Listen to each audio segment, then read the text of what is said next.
জাদু। ও নিয়ে আল্লাহর কাছে বলবে, আল্লাহ আমি তো কিছুই বুঝলাম না, একবার আল্লাহ দেখা। আর এইটার কারণে নেকির পাল্লা নেকিতে বুঝাই হয়ে পারবে, আল্লাহ কিছু বুঝলাম না। তখন আল্লাহ পাক বলবেন, শুনো বান্দা, তোমার কোনো নেকি নাই, হয়তো নেকি করছিলে আমার কাছে কবুল হয় নাই, কারণ নেকির পাল্লা খালি। কিন্তু তোমার একটা ছোট্ট কি, একদিন গরমের দিনে তুমি শুয়েছিলে, ঘুম আসতেছিল না, এই কারণে খুব কষ্ট হইতেছে।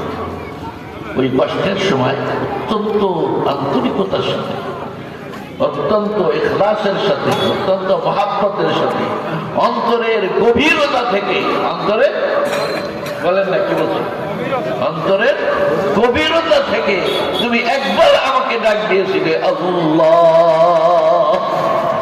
ও বান্দা, ও বান্দা, তোমার ওই আল্লাহ ডাক আমার এত পছন্দ হয়ে গেছে, এত পছন্দ হয়ে গেছে, আমি কাউকে না দিয়ে, কোনো ফেরেশতার কাছে না দিয়ে আমার কাছে সংরক্ষণ করে রেখেছিলাম।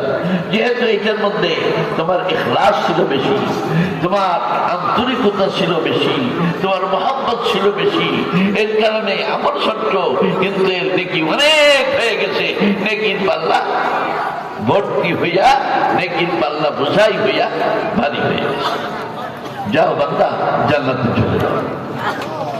কতটুকু আমল করছে, ছোট্ট একটা আমল করছে। তা আমরা যদি কোনো সময় কোনো নেক কাজ করার সুযোগ আছে, আর ওই সময় যদি আমি খুব মহব্বতের সাথে, এই যে যেমন মজলিসে মিলে বসার কথা বলছিলাম, বুঝলি না, এটা একটা সুন্নত নাম। কিন্তু আপনি যদি আল্লাহকে মহব্বত করেন, আল্লাহ রসুলকে মহব্বত করেন, প্রত্যেক মোমেন সে যদি গুনাহগার হয়, আল্লাহ রসুলকে মহব্বত করে না এমন কোন মুসলমান নাই।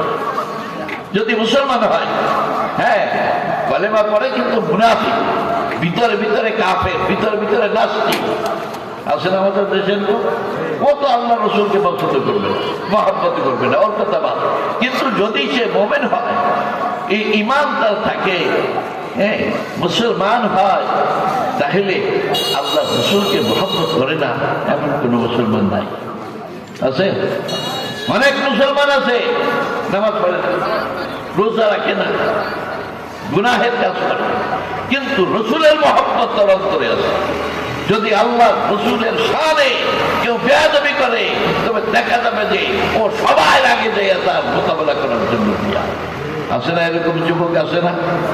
আমাদের সামনে যদি আল্লাহ রসুলের শানে কেউ বেয়াদবি করে, আমরা তাকে ছেড়ে দিব? ছাড়বো আমরা? না। একজন মানুষের নামাজ পড়ে না, অনেক গুনার কাজ করে, কিন্তু আল্লাহ রসুলের শানে বেয়াদবি করবে, এইটা বরদাস্ত করবে, এইরকম মুসলমান পাওয়া যাবে। সুতরাং সব মুসলমান আল্লাহ রসুলকে মহব্বত করে। এখন আল্লাহ রসুল বলছেন, দেখো আমার উম্মতেরা, মান আহাব্বা সুন্নতি ফাকাদ আহাব্বানি, আমার মহব্বতের শুধু দাবি করলে হবে না।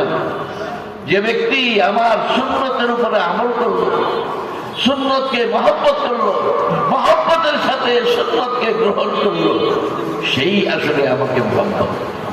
আর আমাকে যে বাস্তবেই মহব্বত করে, সে আমার সঙ্গে জান্নাতে যাবে, আমার সঙ্গে জান্নাতে যাবে, আমার সঙ্গে জান্নাতে যাবে। সুবহানাল্লাহ। এখন যদি আপনি